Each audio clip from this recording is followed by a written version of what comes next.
Ce matin, on reparle de cinéma à Francazal. Oui, on vous en a déjà parlé sur France Bleu Toulouse. L'ancienne base militaire à Cugnot pourrait accueillir les studios américains Raleigh. Une nouvelle étape aujourd'hui sera franchie avec une réunion de travail en préfecture cet après-midi. Alors, rien ne devrait être décidé aujourd'hui, mais parce que la préfecture attend toujours que les porteurs du projet apportent des garanties, notamment financières. Mais c'est quand même le signe que ce projet est toujours dans les tuyaux. Et dans l'agglomération toulousaine, de plus en plus de gens le soutiennent, Vanessa Marguet.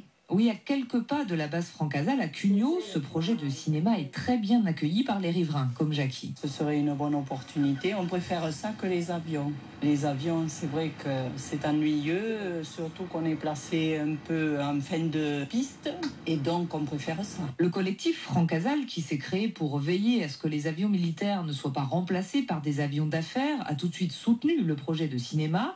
Alors il y a le côté paillettes. Ça peut être sympa de rencontrer la boulangerie, un gainage joli, non, je plaisante. Plus sérieusement, le secrétaire du collectif Pierre Condon pense qu'il faut sortir du tout aéronautique. Toujours lié Toulouse à l'aéronautique, le jour où l'aéronautique tombera, ça sera Toulouse et la région qui tombera. Donc aujourd'hui, il est urgent de penser à autre chose. Le collectif Francazal a déposé la semaine dernière en préfecture une pétition de 3000 signatures. Elle s'ajoute aux 1000 noms que Christelle Dos Santos a rassemblés de son côté. Cette maquilleuse de Pibrac a lancé elle aussi une pétition. Un projet comme ça en France, c'est déjà énorme, en plus à Toulouse encore plus. Puis moi je me sens énormément impliquée parce que dans le cinéma, bien sûr, il y a le maquillage et c'est un secteur assez bouché, notamment en France, donc ça pourrait s'ouvrir, donc engendrer des emplois, notamment dans les domaines artistiques tels que le maquillage ou autre. Le projet des studios Raleigh pourrait créer plus de 2000 emplois, mais il reste beaucoup d'inconnus.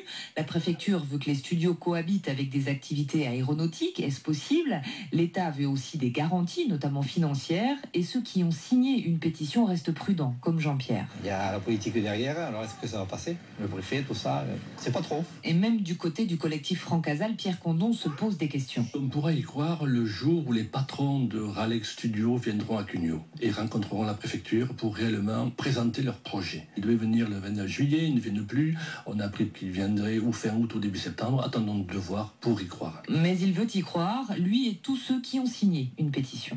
Un reportage de Vanessa Marguet que vous pouvez retrouver. Bienvenue sur votre radio. Il est midi sur France Bleu Toulouse. On retrouve Pierre-François de Courcelles pour les informations. Une aberration, un non-sens. La Fédération des industries du cinéma ne mâche pas ses mots pour qualifier le projet de studio sur l'ancienne base militaire de Francazal. Ce syndicat qui représente les professions techniques du secteur estime qu'il n'y a pas de place pour le projet des studios Raleigh. D'abord parce que les installations françaises seraient déjà en surcapacité, et puis aussi parce qu'un projet de cité du cinéma est déjà sur les rails en région parisienne, projet porté par Luc Besson. Malgré tout, localement, élus, habitants et employés du monde cinématographique veulent croire à cette implantation. Il faut dire que la perspective de la création de 5000 emplois a de quoi séduire. Christine Dos Santos, par exemple, est maquilleuse sur les tournages de films. Mais depuis plusieurs années, elle travaille aussi comme magasinière dans une société d'aéronautique pour arriver à boucler ses fins de mois. Ravie par ce projet, elle reste cependant lucide sur la suite. Pour les métiers artistiques ou artisanaux, ça va vraiment redonner de l'espoir à des personnes qui sont justement en manque de travail, qui ne peuvent pas exprimer leur art actuellement parce que justement il n'y a pas vraiment de débouchés dans leur branche. Il va y avoir quand même pas mal de concurrence. J'imagine qu'il y a beaucoup de personnes, notamment d'autres villes, même de la région parisienne du coup, qui descendraient sur la région toulousaine, même de l'étranger, je pense aussi, des pays, notamment le Portugal, l'Espagne, qui sont juste à côté. J'imagine que sur 5000 emplois, quand même, il y aura bien une petite place, mais il va falloir quand même se la faire, je pense, la place. Je pense pas trop pour y rentrer. Des propos recueillis par Henri Leblanc pour France Bleu Toulouse, et rappelons que rien n'est encore acté dans le projet Raleigh à Francazal. La vente du terrain avec le soutien de l'État pourrait être bouclée d'ici la fin de l'année pour des premiers tournages.